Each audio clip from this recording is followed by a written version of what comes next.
Hello, my name is Marian Ingrams, and I am the coordinator of the OECD Watch Network and a member of the Coordination Committee.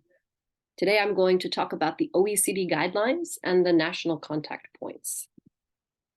So what are the OECD Guidelines for multinational enterprises? They are recommendations from OECD governments, meaning members of the OECD and adherents to the guidelines, for multinational enterprises on the meaning of responsible business conduct.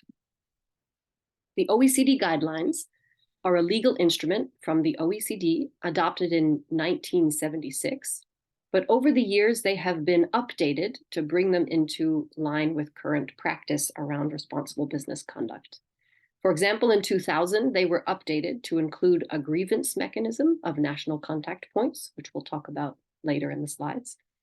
And in 2011, the most recent update, the OECD guidelines were updated to align with the UN guiding principles on responsible business conduct, with the addition of a human rights chapter, for example. In the middle of 2023, an update is expected to the guidelines again to once again strengthen the standards or recommendations on responsible business conduct and the expectations in the guidelines. So a few unique features of the OECD guidelines are their broad geographic scope. They apply internationally and extraterritorially to multinational enterprises.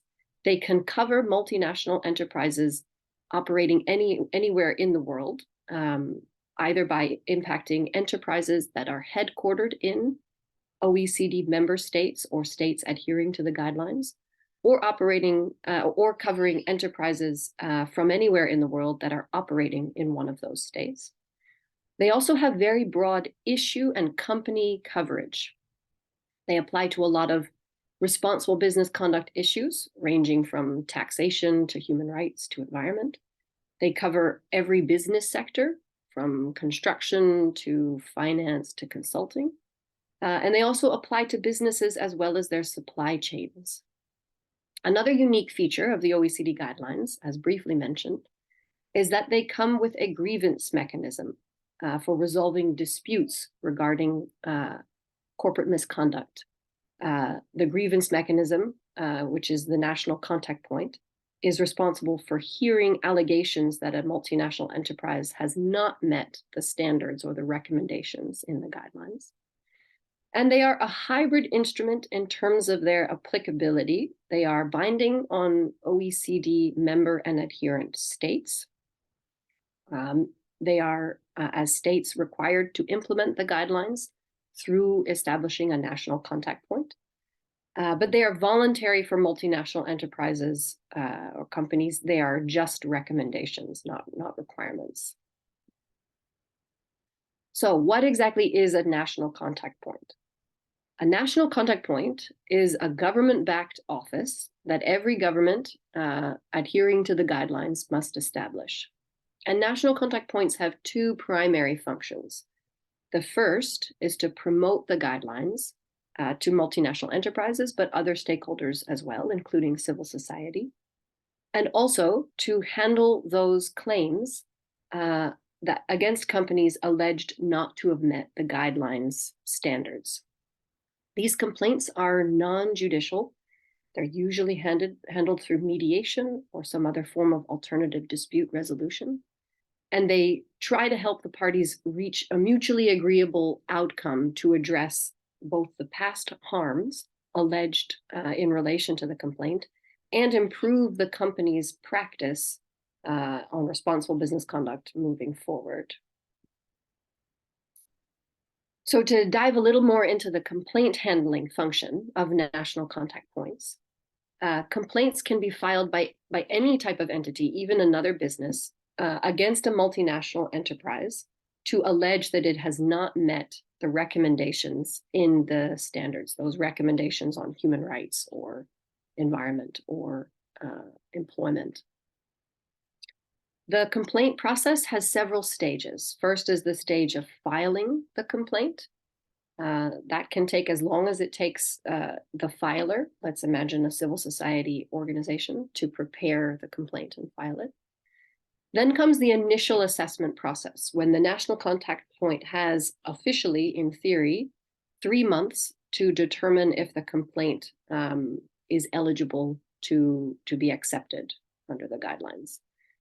After that initial assessment is made, if the complaint is accepted, it will enter a period of good offices. That's the term used.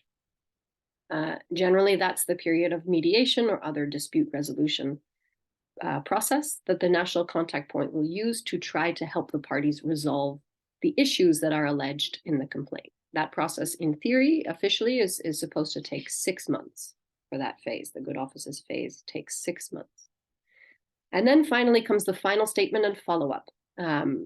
After the good offices and mediation are over, the national contact point will write up an explanation of how the complaint proceeded, whether an agreement was reached, and whether any recommendations will be given about the functioning of the enterprise in the matter raised.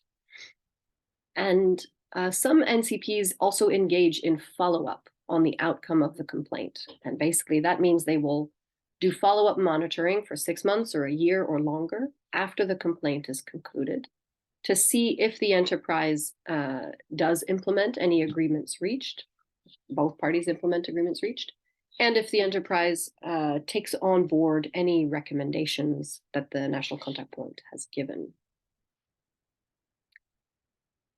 Viewed from afar, NCPs, or national contact points, have a number of strengths when you think of them as a platform for resolving disputes over irresponsible business conduct.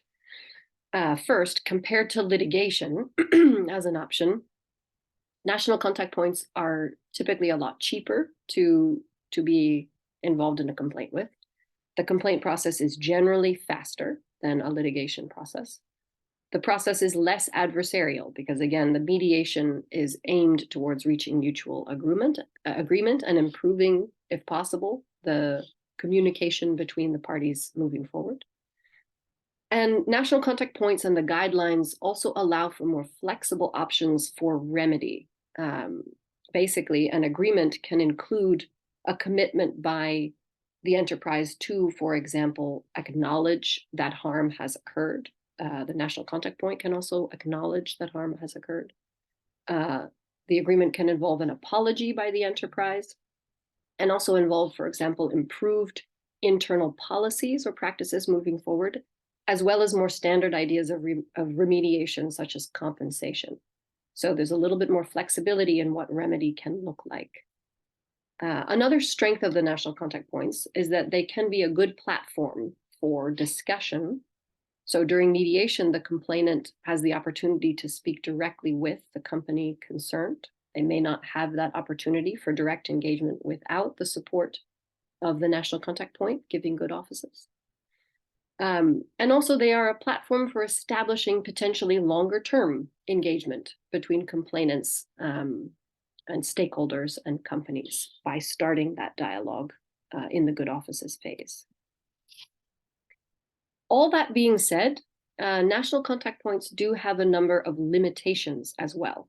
And so for civil society thinking about engaging with them or filing a complaint, it's important to have these limitations in mind as well, to decide if that approach is the right one for you and for the community you are supporting. For one, the guidelines themselves are voluntary. As said, companies are not required to implement the recommendations at all. And so by the same token, the complaint process itself is non-binding, and companies are not required to participate in dispute resolution. And the agreements are not thought to be legally enforceable. The national contact point itself does not have the ability to force the enterprise to follow through on any commitments made or agreements reached during a complaint process.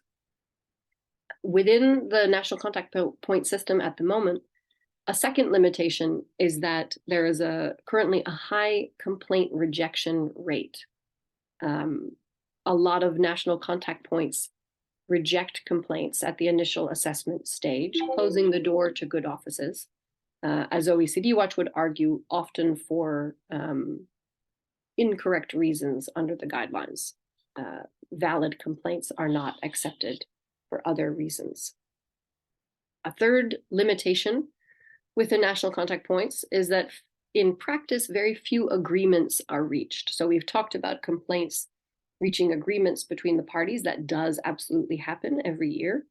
But it's not common. It's more common for a complaint to end without an agreement being reached. And the final statement will reflect why an agreement was not reached. And parties don't have that agreement to build further from. And finally, remedy is not guaranteed. Even if an agreement is reached, the company, again, is not required to remediate any impacts that are alleged in the complaint. And if it does or if it doesn't discuss remedy, it doesn't necessarily follow through in providing remedy. Also, many national contact points are less willing to engage in backward-looking complaint discussions, looking at remediating past harms. Some prefer to focus on strengthening the enterprise's practices moving forward. So again, remedy of the harms incurred is not necessarily guaranteed by engaging in a national contact point complaint process. So given the relative strengths and weaknesses of the national contact points and the guidelines itself as a tool for seeking accountability for adverse corporate impacts, there are some things for civil society to have in mind when thinking about achieving successful complaints. One thing to have in mind is that the role of the NCP will make a difference in how the complaint proceeds from start to finish. And it's worth noting that some national contact points are more willing than others to do a number of things that civil society has asked for. For example, proceed to consider the allegations raised even when the company refuses to join the process or refuses to mediate.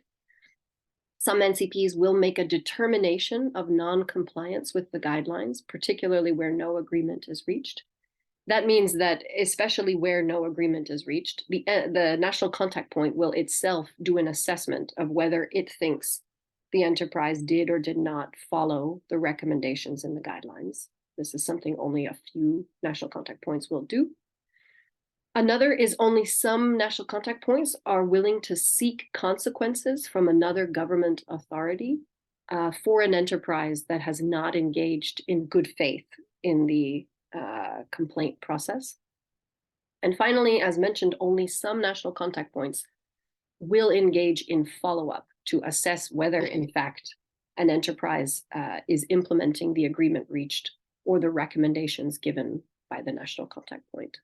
All of these factors will have an impact on the outcome of the complaint and the success in finding a resolution of the issues raised.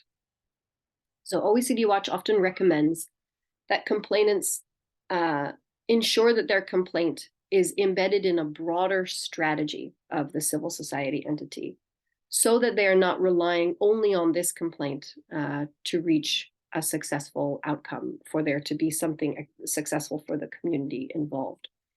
One thing that's important is to have a broader media outreach strategy, to think about how this complaint, along with reports or other information about the underlying harm or the underlying adverse impacts, is being shared with media to raise broader awareness of the situation.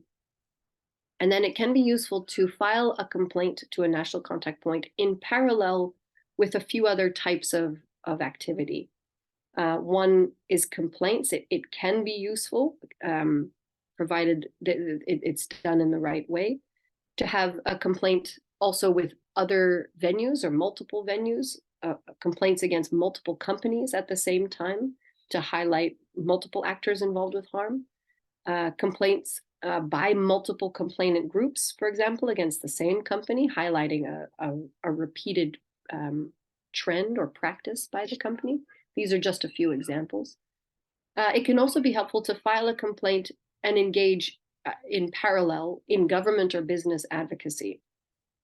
not to just pursue the complaint process, but to be talking to government, either in the host or the home country, and talking to the business itself to try to see the harms addressed. And then, of course, another strategy is to engage in parallel with investors of the company to explain that the complaint is underway, that the civil society believes harms have occurred, to see if the investors can also play a role in ensuring remediation. That's a quick intro to the OECD guidelines and national contact points. Please check out our website and the other videos for more information. Thank you.